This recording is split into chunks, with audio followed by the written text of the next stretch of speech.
was a girl, my father was a preacher. Well, he was always a preacher, whether I was a girl or not.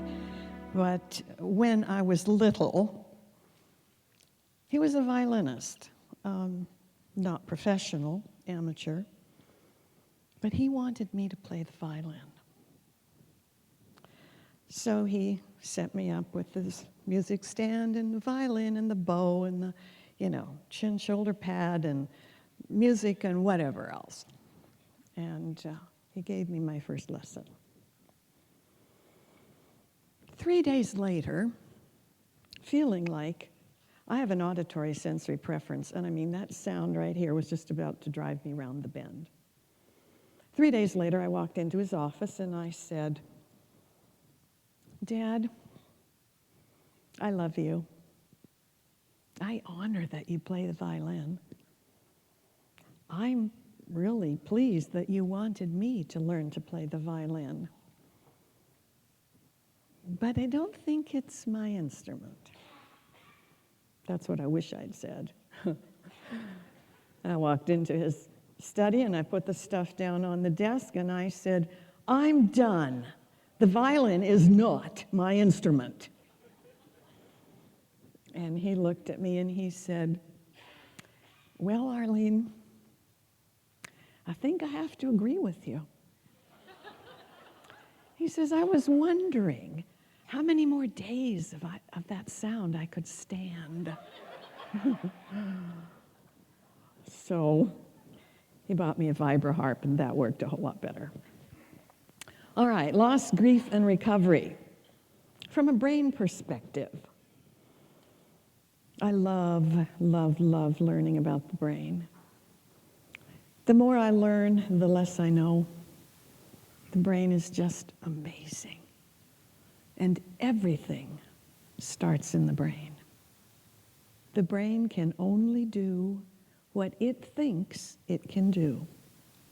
How does it know what it can do? By what you tell it. And so as we develop a relationship with our brains, it can make all the difference in the world. So my goals, just so you know what I've been thinking about for the last while. The first one is, of course, to celebrate Brianna's life, because that's how we honor someone who has died. We keep their memory alive by talking about them and celebrating that. And with some people living to be 122 years old, there's a lady right now in Japan who's 116 years old. You look at Brianna's life and it was much shorter than she would have liked, and certainly all the people who loved her. But that's all the more reason to celebrate it. And secondly, her parents asked me if I'd talk a little bit about the brain and suicide. Because when somebody is in such emotional turmoil that they kill themselves, many of the people around them get somewhat judgmental because they don't understand the brain, they don't understand suicide. I remember, 7 years old, family lived down the street for us. I was born in Canada, in Calgary. My mother's side of the family was French Catholic. My father's side of the family was Church of England and Baptist. One of the kids down the block killed themselves playing the choking game. Probably didn't intend to kill himself, but miscalculated, and so it was considered a suicide. Well-meaning but totally unenlightened people told the parents that couldn't bury the child in the church cemetery because basically that was a violation of the sixth commandment. And the family actually was more grieved, I think, over that than the death of a child. But back then we didn't know a lot about suicide. So we're going to talk a little bit about suicide, and then I want to give you a metaphor of how to look at things in perspective of the grief recovery process, because the brain loves metaphors. And the brain learns quickly through metaphors. And it can help it do things that is a little bit more difficult to do without metaphor. So we're on the same page about loss. What is loss? Well, it's simply the state of being deprived of something that you once had, or that at least you thought you had. And it can be physical. It can be something that you can touch, put your arm around, talk to. But it's often abstract, cognitive, philosophical, perception-based, belief-based. And it's often a combination of both. And sometimes on this planet, what you think you lost can be fixed, repaired. You know, you sew the button back on the teddy bear and give it back to the child. And some things cannot be fixed in any way, shape, or form. And research shows that in order to really deal with something effectively, in order, for example, to work through the grief recovery process, you need to be able to label and describe what's going on. And sometimes that's hard for people to do. And one of the things we can do to help them in that process is say, tell me, if we're talking about death, tell me about the person who died. I'd like to get to know them from your perspective. And then shut up and listen. And don't be too in a big rush to tell them your experience. They don't want to know your experience. They don't care. It's not their experience. So once you can give them that gift of just listening, that can sometimes help them with the process of being able to label and describe. All right, suicide. As I mentioned, people sometimes get very judgmental when someone commits suicide. Candace B. Pert worked with National Institutes of Health for years. She was one of the researchers that first identified the opiate receptors in the brain, which completely revolutionized the way that we deal with addictive behaviors. She said, suicide likely, and I take out the likely, only occurs in a brain that is in an altered state. Okay, that's the first thing to remember. People don't kill themselves unless their brain is in an altered state. She was also very clear that there are several core emotions: joy, anger, fear, sadness, and that when we are in the grip of one of those core emotions that's very strong, our brains are in an altered state, period. People who get judgmental about suicide, if they have a Christian background, I refer them to the book of Jeremiah, where the Lord says that He searches the heart and examines the mind. He knows whether the brain was in an altered state or not. It's not our business to judge that. So, loss by suicide. Cornelius van Heeringen, he's in the Netherlands, and he's done lots and lots of research about the brain and suicide and what's happening in the brain. He said that suicide is probably what he calls a unique identity, a unique entity. And it's the culmination of several complex processes, which include depression, impulsivity, disinhibition, anxiety, and executive function dysregulation, the part of the prefrontal cortex where you make plans and make decisions and where willpower is located and so on and so forth. So what kinds of altered states do we know are connected with suicide based on research? I've got 5 of them for you. corticotropin releasing factor, CRF. Doesn't matter whether you remember the name of that or not, but do remember that it's both a hormone and a neurotransmitter. And the reason that's important is because chemical substances in the body that are both are very, very, very powerful. So I'm sure you know from biology that thinking cells are called neurons.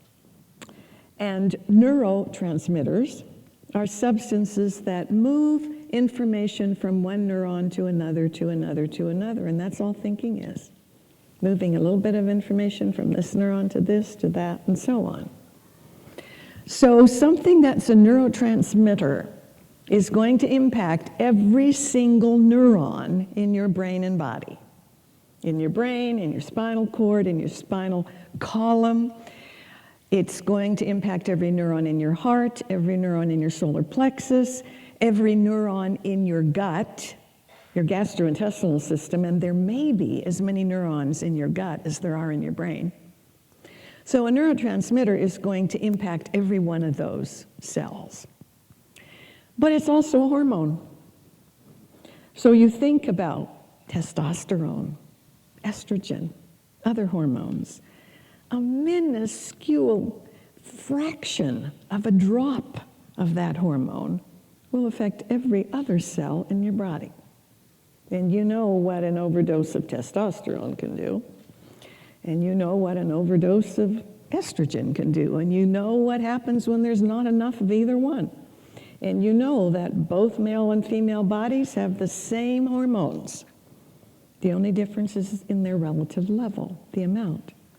So you have a substance like CRF that's both a neurotransmitter and a hormone, and you can plan it's going to hit every cell in the brain and body, period. What do we know? We know, for example, that when the brain feels stressed, cells in that first brain layer, the reptilian layer, and in the brain alarm system, it's called the locus coeruleus,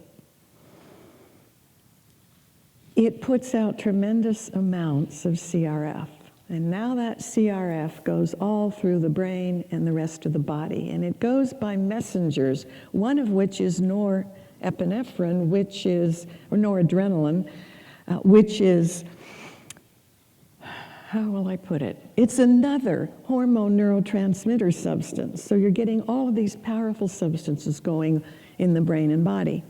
And high levels of CRF have been identified in the brains of people who are severely depressed and in the brains of people who committed suicide. Brain is obviously in an altered state. Second, cortisol. Cortisol is a stress hormone. And when your brain perceives that it's under stress, it begins to trigger the release of cortisol, which has lots of important functions. For example, it's really important in working with the thyroid gland if you want to have normal thyroid function. It definitely impacts the fight-flight stress response, which is triggered again down in that first brain layer. Elevated 24-hour urinary cortisol production was found in patients who recently committed suicide or who even attempted suicide, compared with patients who did not have that suicidal behavior. So now we know that we've got cortisol in high amounts, which is altering the brain. 3, serotonin. I'm sure you've heard of serotonin. It's a substance that has everything to do with whether or not you're able to feel joy. And without enough serotonin, you probably can't feel joy. And when it gets altered, that's going to impact your sleep and all kinds of things. 90% of all the serotonin in your brain and body is where? In your brain? In your heart? In your solar plexus? No. 90% of all the serotonin in your brain and body is in your gut, your gastrointestinal system. So no wonder when you get upset mentally, emotionally, you get GI symptoms. And they can be different for different people.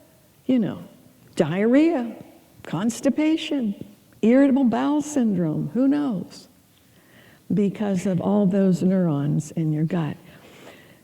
So neurons in that first brain layer produce serotonin, and it's sent again throughout the whole nervous system, especially to the prefrontal cortex. That part again where you have judgment and planning and willpower. Well, what do we find? In suicide, the neurons appear to be sending too little serotonin to those prefrontal parts of the brain. Another altered brain state. 4, cholesterol. I don't know if time lasts what we're going to find actually about all of the statins and other types of medication that are lowering cholesterol, because it has an impact on the brain, and we didn't realize that till recently. Decreasing levels of cholesterol have been linked with increased suicide risk. Whether or not the decrease for some reason occurs spontaneously, or whether the person is taking drugs to lower it, so that it impacts brain function. Brain's in an altered state because the brain needs cholesterol. In the brain, it functions as a powerful antioxidant. It's the raw material for cortisol, that substance that's a stress hormone. Has to do with estrogen, progesterone, testosterone, 3 powerful hormones, vitamin D, and guess what? It impacts memory. So some of the things that society does, we don't find out till later, the impact on the brain. But I think it's having an impact, and I think it could be having an impact on suicide. And the last one, norepinephrine. Different names, depending on what country. You know, one country, some scientists in one country identify something and name it, and scientists in another country identify the same thing and name it, and they're different names. So sometimes it can be a little bit tricky. But here we go. Here's another one. As I said, hormone and neurotransmitters. So when it's released, it affects every cell in the body and certainly mobilizes fight, flight, which can impact at least the way in which suicide is committed. So elevated levels of norepinephrine inhibit activity in the prefrontal cortex right behind your forehead. Again, the executive part of the brain, planning, thinking, and so on. Helps regulate conscience and behavior. So we get dysregulation there, and someone does not have the wherewithal to make a decision about whether they really do want to kill themselves or not, because the brain's in an altered state. Okay, you got that piece? I hope the next time you're confronted with a situation where somebody committed suicide and you hear a brain being judgmental, you tell them, research has shown people only kill themselves when their brain is in an altered state.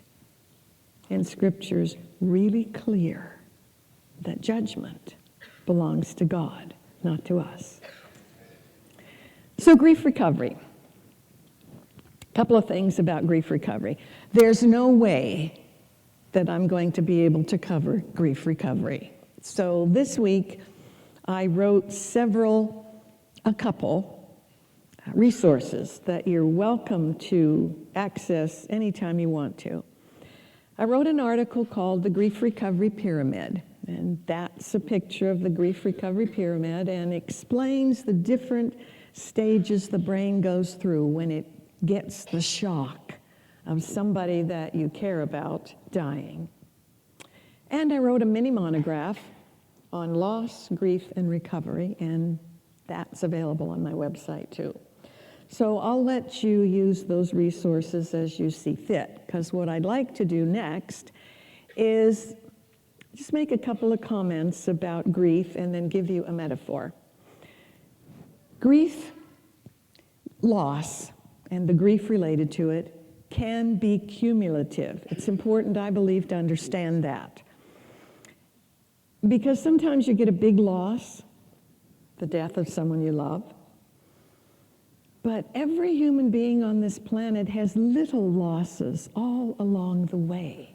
And we often don't even think about them as losses. You ask somebody out on a date and they don't want to go with you.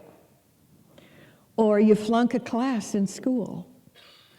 Or you suddenly, your dad's a minister, and he gets told he's got to move. And you have lost all the kids that are your friends, that are your support network. And now you have to start all over again. And if that happens too often, it can be difficult for kids to make relationships because they don't want to make them because they know they're just going to lose them. If a person doesn't know how to deal with grief and loss and how to recover, what we often find is that the brain develops a slush fund of unresolved grief.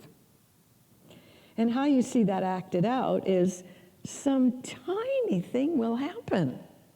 Maybe the person will be in the kitchen and drop a glass on the floor and it breaks. It's a loss. And they will go ballistic. It's got nothing to do with the glass that fell on the floor and broke. That was just a trigger for unleashing the whole slush fund of grief. So it's very important to learn how to grieve and to do that and help others grieve. Some risks by gender. The male brain is what we call a fix-it brain. It wants to fix things. And often it can. It's amazing. Tell you, I honor the male brain, and if I need something fixed, I'm going to go find a male brain if I can't do it myself. When a male cannot fix a loss, and you can't fix death, it's a done deal. When a male cannot fix the loss, he is sometimes tempted to distance himself from any reminder that he couldn't fix it.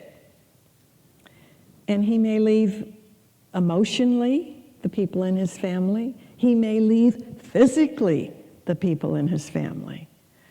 So men need to know that's a risk for males and get real serious about understanding what you can fix and what you can't fix, because you're not all powerful, even if you'd like to be. The female brain, on the other hand, can get stuck in rehearsal and just want to talk about it, tell anybody about it who'll listen, exhaust her friends. I'll tell you, thinking that talking about it is enough. It's not. So the risk for the female is sometimes they forget, or at least the kids think, they've forgotten about the other siblings, if there are siblings in the family. She'll forget that she has a spouse. She's so involved in the grief. And unfortunately, that can result in a lot of negatives. For one thing, she doesn't take constructive action and move on in life, and doesn't honor the life of the person who died. And I sometimes tell people like that who come to ask me questions, you know, someday when the person who dies plays the DVDs or whatever fabulous memory system that God has, and they watch you and how you behaved after they died, are they going to be proud of you? Are they going to think you did a wonderful thing in their memory, or are they going to go, man, they wasted their lives? Why would they do that? So think about the legacy that you want to leave. Sadness is the core emotion that is appropriate to give us energy to help us grieve loss. And in large sample studies, unfortunately, males stop often at anger, never get down to sadness, and so never grieve appropriately. On the other hand, women often go straight to sadness when anger or fear would be the more appropriate emotion, and now they got to climb a whole lot farther back to get up to joy, because joy is the only emotion that has no negative consequences when maintained over time. And I'm sure that's the reason Scriptures tells us to be grateful and happy and joyful and thankful in everything. And there are some who move through the grief recovery process together. And often they create something really wonderful to honor the person who died. And that's what this is about, in my brain's opinion. This is a wonderful example of doing something together to celebrate a life. Epigenetics and cellular memory. You're familiar with genetics? Epigenetics is a way that information is transmitted from generation to generation outside of genes and chromosomes. The memories are actually filed on the little protein strands in a cell that has a nucleus, whereas the double helix has the genes and chromosomes. So here's what Paul Pearsall says. Read this with me out loud. It'll help you move it into long-term memory. Once two systems come in energetic contact, that means it's real, face-to-face, person-to-person, your family members, your friends.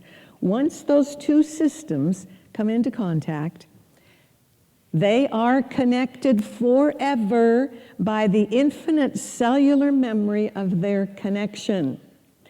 Our experiences with parents and others close to us remain within us.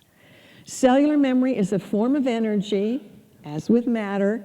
Energy is not destroyed, so information stored at the cellular level is retained indefinitely. Probably we get cellular memory from 3 or 4 of the preceding biological generations of our biological relatives, and we can pass it on for 3 or 4 generations. So here's the deal. When a loved one dies, survivors often start thinking in terms of loss and deprivation and absence. And they just think about how awful that the person is not there with them anymore. And then if they struggle with survivor guilt on top of that, that's pretty ugly. But if you understand that although the person is not here in tangible presence, they're in every cell in your body, their memory filed on the protein strands, so you carry them with you, within you, as long as you live. That is such a wonderful thing to know. The Jennifer Aniston phenomenon. Recently, researchers were working with brain function, and they touched one particular cell in the brain, and the person said, I see a picture of Jennifer Aniston in my mind's eye. And up until then, researchers thought that although memory is diffuse throughout the brain, they thought that memory was lodged a little bit in a whole bunch of cells. And when the hippocampus in the middle brain layer went out to search for a memory, you want to recall something, they had to access a whole bunch of cells for you to, for example, pull up the picture of your mother in your mind's eye. Looks like a face is the memory of that face is filed in one single cell. So you can pull up the memory of Brianna's face anytime you want to. It's in your body. All right, to metaphors. I think metaphors are extremely helpful in terms of grief recovery. Create a metaphor that works for you, that helps you picture hope. Because without hope, nothing works. Hope means the difference in lots of different ways in a brain. So this allows you, if you create a metaphor of hope, to actually be grateful that the person was ever in your life at all, or that you had them for 9 months or 20 years or 80 years. Hope will allow you to be grateful for that instead of always picturing them in terms of loss. So I'm going to give you what I call the memory room metaphor, which I love. And I encourage you to come up with a metaphor that works for you. And it starts with the fact that there was a memorial service being held for an infant who died with SIDS, sudden infant death syndrome. Now, remember when we talked about serotonin?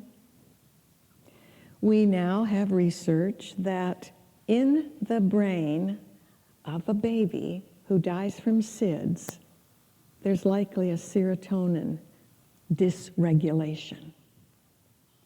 And so I have known parents who grieved for 50 years because the mother said, I'm sure if I hadn't put the baby on its stomach or whatever it was, it wouldn't have died. If there's a serotonin dysregulation in the brain, might have had nothing to do with whatever position the brain was in. But we didn't know that back then. So here's the memorial service. And there was a beautiful little casket, and in the light caskets, let me show a picture of this casket, because when I was 9, I was a pallbearer for a baby who died. And the casket was little and beautiful, and the 4 little girls all dressed in white were crying the whole way down, carrying the casket in. It just seemed so huge in our lives. So at the end of the service, the cleric was quoting a couple of really well-known texts for people who study Scripture.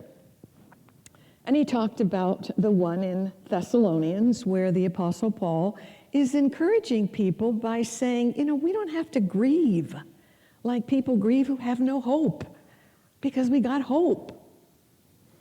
And then he ended with Ecclesiastes. And there's some sense that, there's not consensus on this, but there's some sense that maybe King Solomon had something to do with writing Ecclesiastes. But Ecclesiastes 12:7 talks about the spirit, and some translations say life breath, returning to God who gave it. So the service is over, and the bereaved family's getting ready to leave the mortuary. And the baby had a sibling, 7-year-old sibling. And the sibling was listening.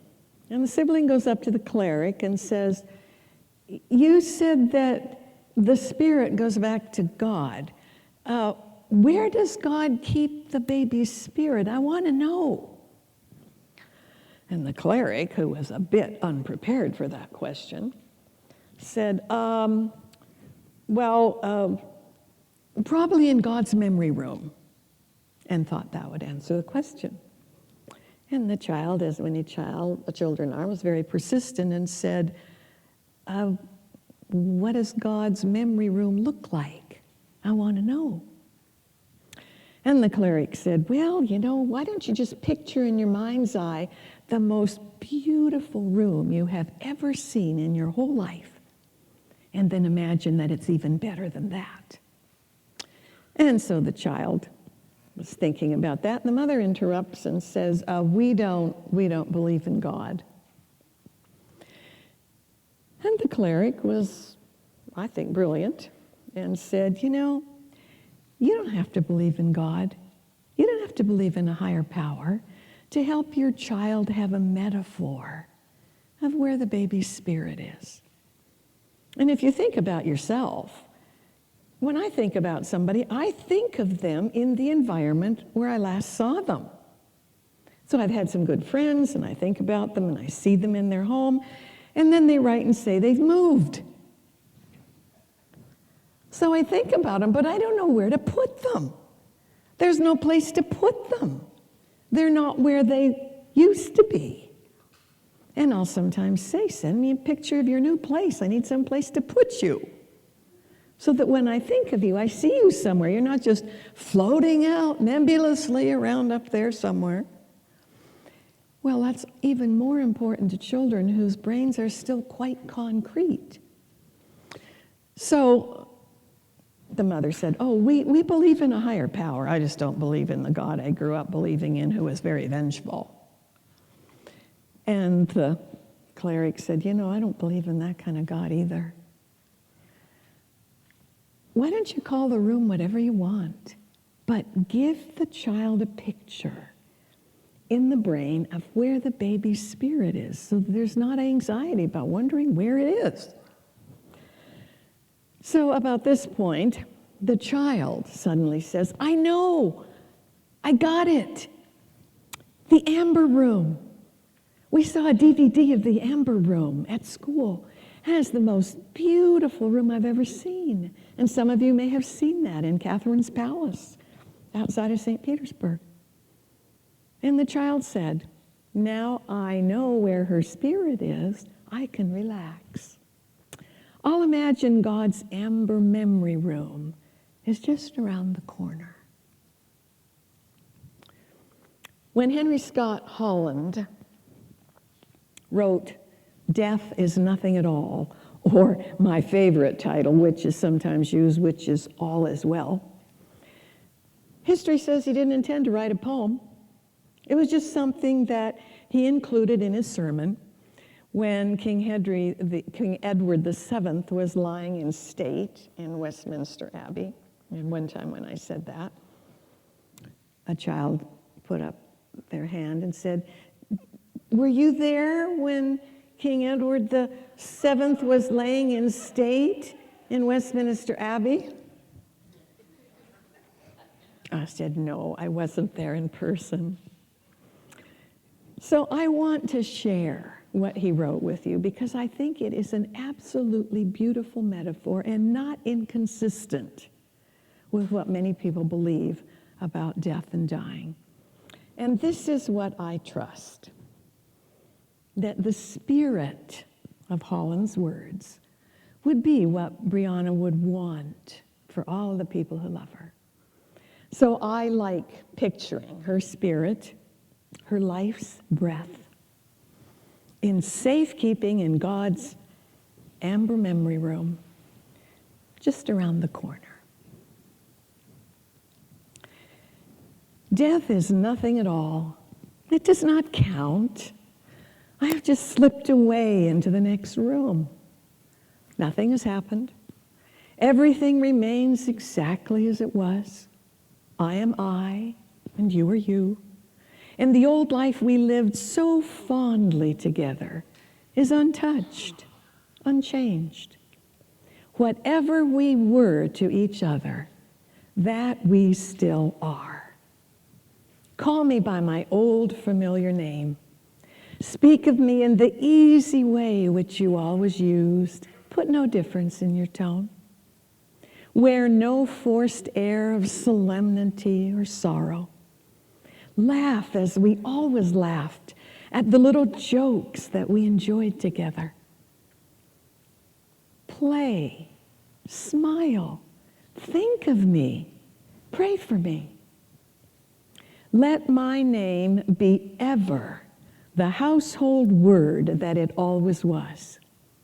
Let it be spoken without an effort, without the ghost of a shadow upon it. Life means all that it ever meant. It's the same as it ever was. There is absolute and unbroken continuity. What is this death but a negligible accident? Why should I be out of mind because I am out of sight? I am but waiting for you for an interval, somewhere very near, right around the corner. All is well. Nothing is hurt. Nothing is lost. One brief moment, and all will be as it was before. How we shall laugh at the trouble of parting when we meet again. Thank you.